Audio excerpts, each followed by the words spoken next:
Welcome to Kenton's videos. Enjoy the video. You start by gathering essentials: your order ID, purchase date, payment method, and the email tied to your Nordvpn account. Once you have that, sign in at the Nord account portal and verify your subscription status. Make sure the purchase falls inside the 30-day refund window because timing matters.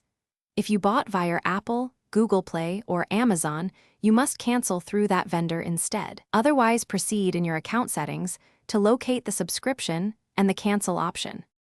Next, disable auto-renew in account subscriptions and click Cancel Subscription so you won't be charged again. Once canceled, open Nordvpn live chat for fastest processing or send a billing email. State your order ID, purchase date, and request a full refund. Provide the receipt and payment method details so support can locate the charge. Explain briefly why you want a refund. Polite, concise reasons speed things up. Then wait for the support confirmation number. They'll confirm eligibility and timeline. After requesting the refund, save the support confirmation and monitor your bank or card.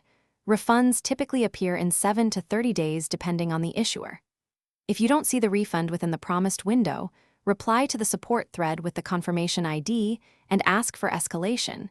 Keep messages factual and include the original order ID. If escalation fails, contact your bank or card provider to dispute the charge with evidence. This step resolves most holdouts. Be persistent but professional. Thanks for watching. Consider subscribing if we helped you.